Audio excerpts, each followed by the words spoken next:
آئے روز مسلمانوں کا خون بہایا جاتا ہے۔ اس سے میں بڑھ کر عرض کروں تو آئے روز بڑے بڑے علماء کا خون بہایا جا رہا ہے۔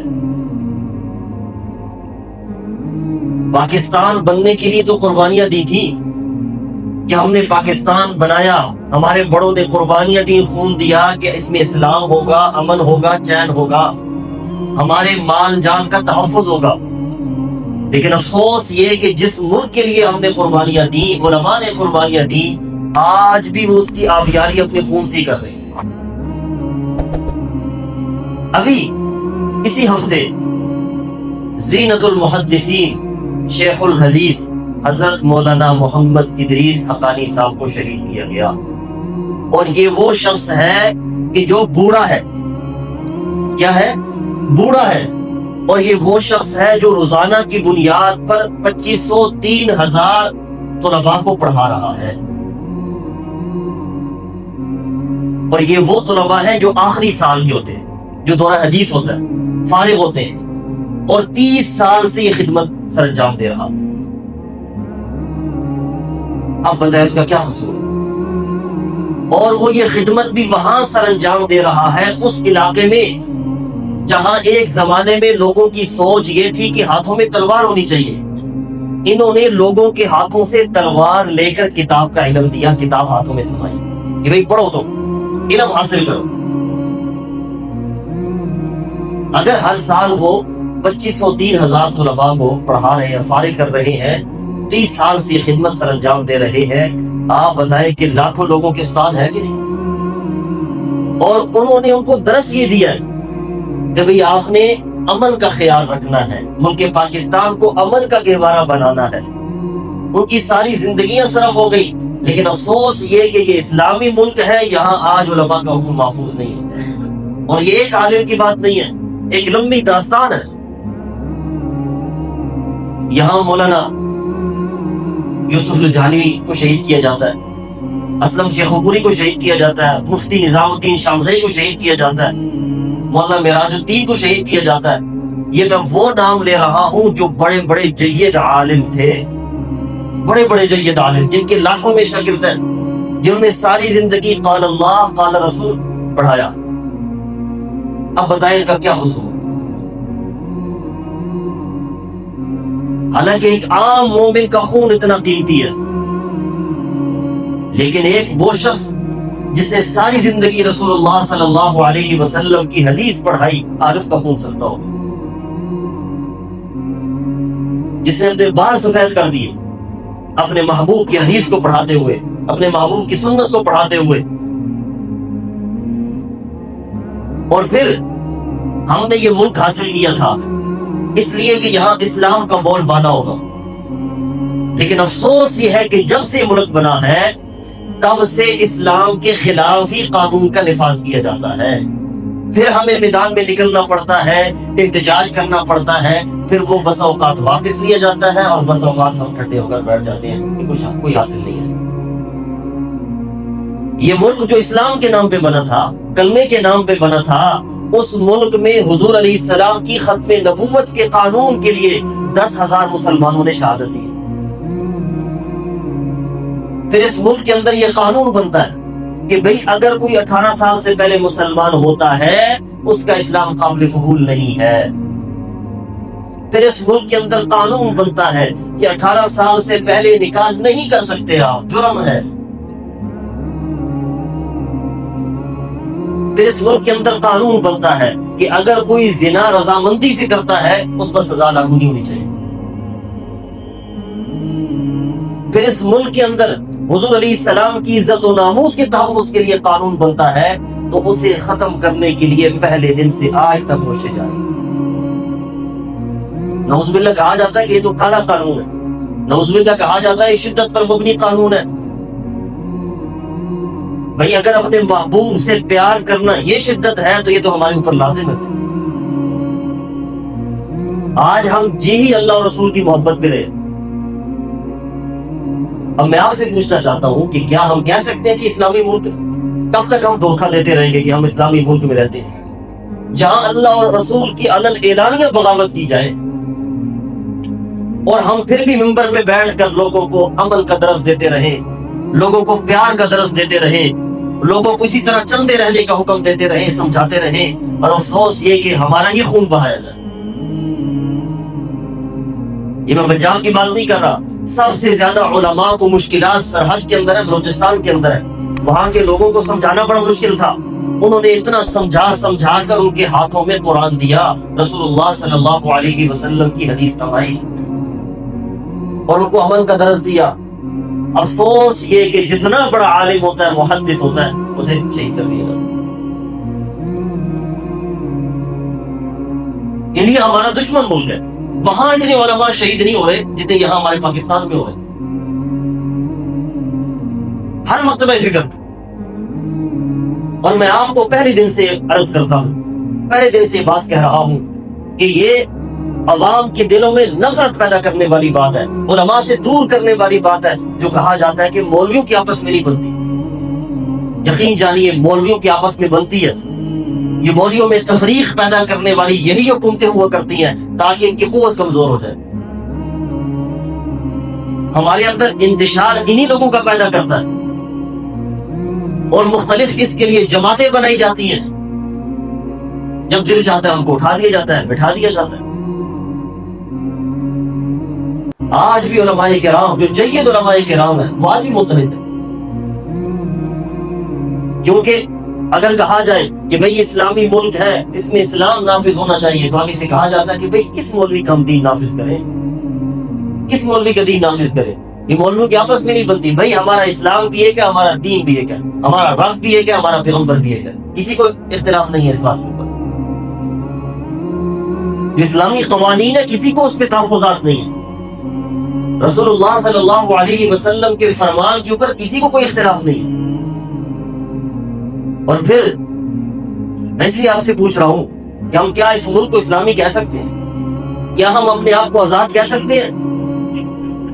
کہ آج تک جو ہمارے اوپر مسلط کی جانے والے لوگ ہیں وہ کتنی دانش مندی سے مسلط کیے جاتے ہیں کہ جن کو اسلام کا نہ پتہ ہو، نہ قرآن کا پتہ ہو، نہ حدیث کا پتہ ہو، تاکہ ان کو موم کرنا، ان کو مروڑنا آسان ہو، اور وہ عیش و عشرت میں ڈوبے ہوئے ہوں اور ان کے اندر بزدلی ہو۔ کیونکہ جس کے اندر بزدلی ہوگی، جو عیش و عشرت میں پڑا ہوگا، وہ کبھی کھڑا نہیں ہوگا۔ یہ حقیقت ہے دنیا کی۔ جو عیش و عشرت میں پڑا ہوگا نا، دنیا کی محبت میں پڑا ہوگا، اسلام کا پتہ نہیں، وہ کبھی اسلام کے لیے کھڑا نہیں ہوگا۔ اس لیے اسمبلیوں کے اندر ایسے ہی لوگوں کو پہنچایا جاتا ہے تاکہ جو مرضی قانون پاس کروا دے، ان کے سامنے قانون پاس ہو رہے سارے قوانین وہ جو اسلام کے خلاف ہے، اللہ سے بغاوت ہے۔ اس لیے ہم کب تک اپنے آپ کو دھوکہ دیتے رہیں گے، اپنی عوام کو دھوکہ دیتے رہیں گے؟ بھئی اسلامی ملک ہے، ہم آزاد ہیں، 14 اگست کو آزادی بنا لیں، کافی ہے۔ افسوس کہ جن علماء کی قربانی، یقین جانیے جب پاکستان بنا تھا تو صوبہ سرحد ساتھ شامل ہونے کو تیار نہیں تھا۔ قائد اعظم محمد علی جناح نے علماء کی ڈیوٹی لگائی تھی کہ آپ جا کر ان کو سمجھائیں اور ساتھ شامل کریں۔ تاریخ اٹھا کر دیکھ لیں، علامہ شبیر عثمانی رحمہ اللہ، علماء گئے، ان کو سمجھایا اور پاکستان کے ساتھ جوڑا۔ لیکن افسوس یہ ہے کہ آج علماء کی قربانیوں کو اوپر سے کچھ ڈال دیا جاتا ہے۔ علماء نے تو آج تک پاکستان میں حکمرانی نہیں کی، لیکن اس کے باوجود سارا ملبہ علماء کے اوپر۔ اگر ملک کے ساتھ مفادات نہیں ہے، علماء نہیں ہے۔ اور آئے دن کیونکہ میڈیا کے کنٹرول میں ہے، کوشش یہ ہوتی ہے کہ بھئی عوام اور علماء کا رابطہ ان میں دراڑیں پیدا ہو جائے۔ حالانکہ ہم وہ لوگ ہیں جنہوں نے ہمیشہ اپنی عوام کو امن کا درس دیا۔ ہم نے ہمیشہ اپنی عوام کو کہا کہ بھئی جیسے کیسے بھی لوگ ہوں، کوئی بات نہیں، ہمارا ملک۔ باوجود تحفظات کے اپنے علماء طلباء کی لاشیں اٹھا کر بھی یہی کہتے رہے، کہتے ہیں ابھی بھی کہ بھئی ہمارا ملک ہے، کوئی بات، ہماری وجہ سے عدم استحکام کا شکار نہ ہو۔ لیکن ہمیں کب تک خون دینا پڑے؟ کب تک ہم خون دیتے رہیں گے؟ اور وہ بھی جید عالم دین جن کے بارے میں کہا گیا موت العالم موت العالم، ایک عالم کی موت پورے جہان کی موت ہو کرتی ہے۔ تو بہرحال، اور پھر بسا اوقات ہم اپنے آپ کو ملامت کرتے ہیں جی ہم ٹھیک نہیں ہو رہے اس لیے حکمران ایسے. اکثر ہم اپنے آپ کو ملامت کرتے ہیں کہ سارا ملبہ عوام کا ہے, عوام ٹھیک نہیں ہو رہی تو لہٰذا ہمارے اوپر حکمران ایسے مسلط ہے. جناب جب سے قائد اعظم کے بعد یہ ملک پاکستان بنا ہے تبھی سے ہمارے اوپر ایسے لوگ مسلط ہیں. اسے معلوم ہوا یہ پوری پلاننگ ہے پہلے سے کہ بھئی ملک تو حاصل ہو گیا, اب لوگ ایسے ہی مسلط کرو جو اسلام پسند نہ ہو, ان کو اسلام سے محبت نہ ہو, ان کو رسول اللہ صلی اللہ علیہ وسلم سے محبت نہ ہو. وہی ہو رہا ہے. عوام کو تو نچوڑ کر کے رکھ دیا, عوام کا خون اتنا سستا ہو گیا, ہمارا مال جان آج عزت ابرو محفوظ نہیں ہے ہماری, پیچھے کیا رہ گیا ہمارا. اس لیے یاد رکھیے ہر بات عوام پہ ڈالنا وہ بھی ظلم, ہر بات پہ عوام کو کوسنا وہ بھی ظلم ہے. رہی یہ بات کہ جو ذمہ دار ہیں وہ مفت کی روٹیاں نہ کھائیں, وہ اپنی ذمہ داری کا مظاہرہ کریں, ہماری جان مال کا تحفظ دیں, ان کی ذمہ داری ہے. آج ایک غریب بھی اتنا ٹیکس دے رہا ہے اس لیے دے رہا ہے کہ میرا خون تو محفوظ ہو, کم سے کم مجھے امن تو حاصل ہو. لیکن افسوس یہ ہے کہ جو آج امن کے رکھوالے تھے وہ ہمارے ظالم بن گئے. جنہوں نے ہماری عزت و ناموس کی حفاظت کرنی تھی آج ان کے ہاتھوں ہماری عزت اور خون محفوظ نہیں ہے.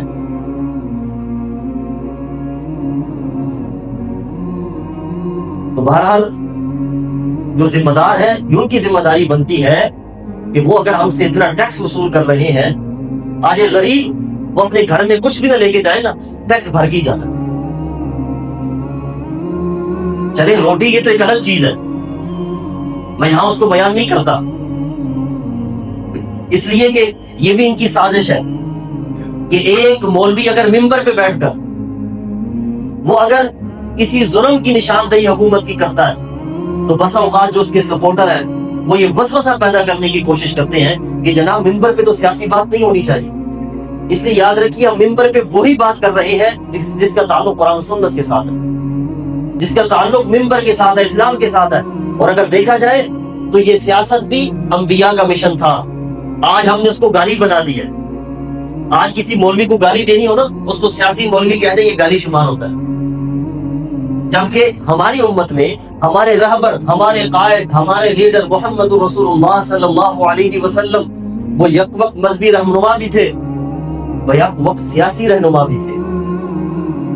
رسول اللہ صلی اللہ علیہ وسلم کا فرمان ہے کہ سیاست پہلے انبیاء کرام کیا کرتے تھے, تو اب ظاہری بات ہے کیا کریں گے, میرے بعد خلفاء کریں گے. یہ اتنا عظیم منصب تھا, آج اس کو گالی بنا دیا گیا. گالی اس لیے بنایا گیا کہ بھئی ہم نے اپنے مطلب کے لوگ لے کر آنے ہیں, ایسے لوگوں کو تو لانا نہیں جو کل کو ہمارے سامنے کھڑے ہوں, جو دین کے لیے کھڑے ہوں. لہٰذا آج عوام کو متنفر کر دیا کہ ممبر میں محراب سے بس یہی ہوتا رہے کہ بھئی نماز پڑھ لو روزہ رکھ لو, نماز پڑھ لو روزہ رکھ لو, اور کچھ نہ بیان کیا جائے.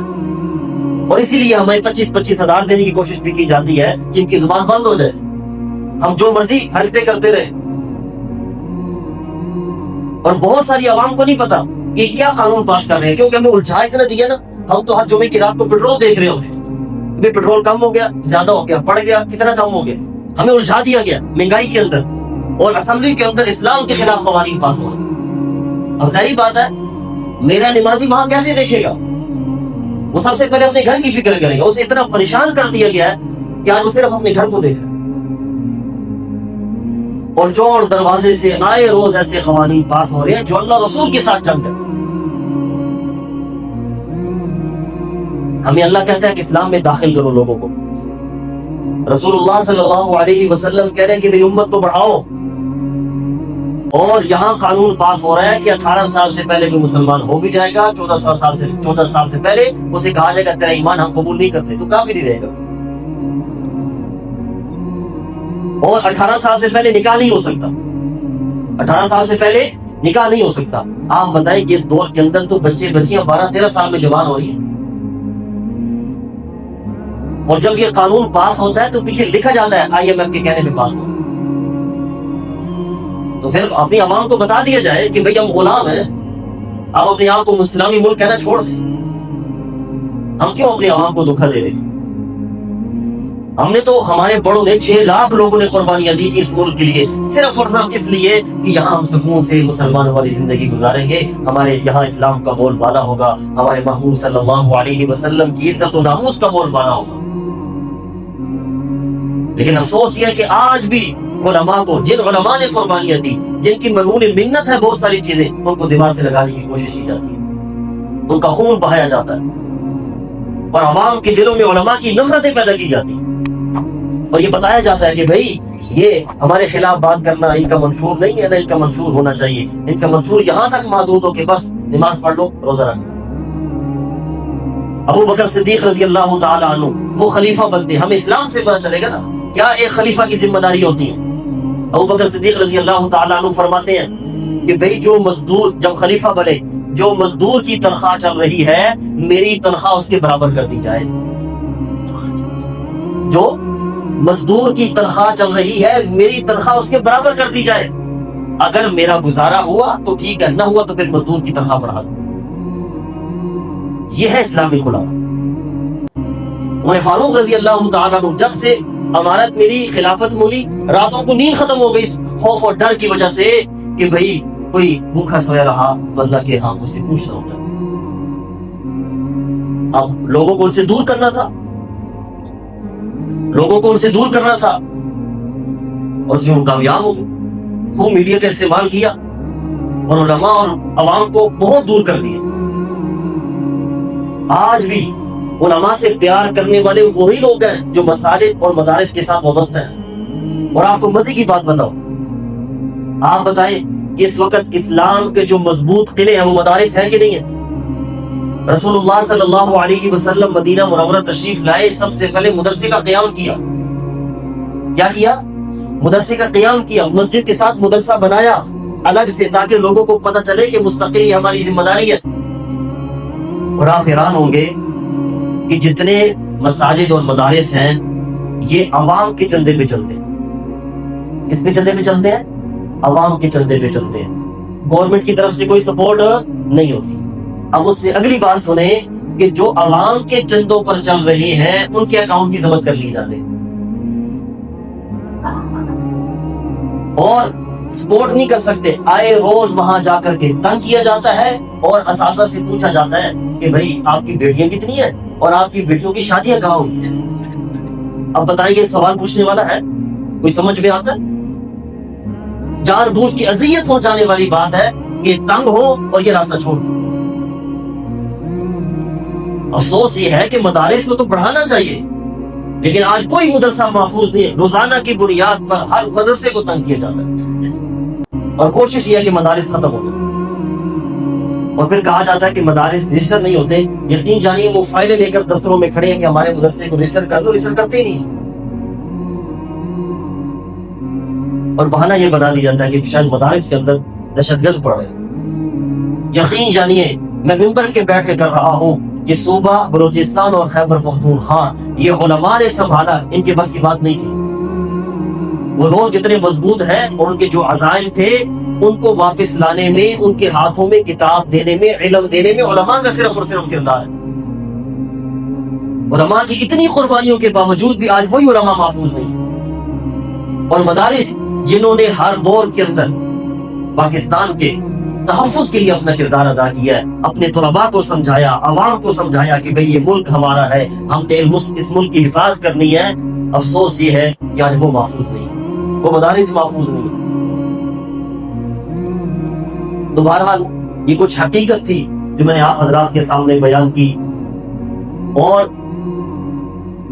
میں امید کرتا ہوں کہ آپ سب کی رائے یہی ہوگی کہ ابھی جو حضرت مولانا ادریس صاحب کہ جو ہر سال 3000 کے قریب لوگوں کو علماء بنا کر کے نکال رہے تھے، ان کو شہید کیا جانا، آپ تمام حضرات اس کی مذمت کرتے ہیں، تمام احباب کرتے ہیں، اور میں امید کرتا ہوں کہ آپ سب کا مطالبہ ہوگا کہ بھئی جو قتل کرنے والے ہیں وہ محفوظ کیوں ہیں؟ جنہوں نے لاکھوں طلباء ان کے استاد کو چھین لیا، لاکھوں لوگوں کے دلوں پہ راج کرنے والا ایک شخص جو بوڑھا ہے، وائٹ سفید بالوں، جس سے اللہ کو بھی حیا آتی ہے، افسوس یہ ہے کہ آج اس کی داڑھی کو خون میں نہلا دیا جاتا ہے۔ تو آپ یہ بھی مطالبہ کریں گے کہ ان کے قاتلوں کو پکڑ کے فوراً عبرت کا نشان بنایا جائے تاکہ آنے والے علماء کی تو کم سے کم جان محفوظ ہو جائے. کہ ہم انتظار ہی کرتے رہیں کہ جو اتنی لمبی لائن لگی ہوئی ہے، ایک سال کے اندر 50 علماء 100 علماء کے جنازے اٹھائے جا رہے ہیں، یہ سلسلہ چلتا ہے. اور پھر میں آپ حضرات سے کہوں گا کہ آپ اپنے دلوں کے اندر علماء کی قدر بٹھائیں. کیوں؟ اس لیے کہ سب سے بڑا پروپیگنڈا یہ ہے کہ آج علماء اور عوام کو دور کر دیا جائے، عوام کے دلوں میں علماء کی نفرتیں پیدا کی جائیں. کیونکہ وہ سمجھتے ہیں کہ اگر عوام کے دلوں میں کوئی راج کرتا ہے تو وہ علماء ہی ہے. اگر عوام صحیح معنوں میں بات مانتی ہے، علماء کی مانتی ہے. اس لیے ان کی کوشش یہ ہے کہ بھئی ہم جو مرضی کرتے رہیں، اسلام کا حلیہ بگاڑ دیں، یہ عوام اور علماء کا رابطہ کیا ہو جائے؟ ختم ہو جائے، مان پڑ جائے. چلے ہم دنیا کے نہ رہے، کم سے کم دین اور آخرت کے تو رہ جائیں. دنیا تو ایک الگ چیز ہے، لیکن کم سے کم ہم جو اپنی اصلاح دین کے حوالے سے کر رہے ہیں، جو آگے بڑھ رہے ہیں، کم سے کم وہ تو ہمارا محفوظ ہو جائے. اللہ تبارک و تعالیٰ سے دعا ہے، اللہ تبارک و تعالیٰ ہمیں عمل کرنے کی توفیق عطا فرمائے اور ہمارے ملک کو صحیح معنوں میں عمل کا گہوارہ بنائے. اور جو ہمارے ذمہ دار ہیں، اللہ ان کو گوشت کے ناخن لینے کی توفیق عطا فرمائے. اور جو مفت کی وہ روٹیاں کھا رہے ہیں، اللہ ان کو ذمہ داری ادا کرنے کی توفیق عطا فرمائے. وآخر دعوانا الحمدللہ رب العالمین.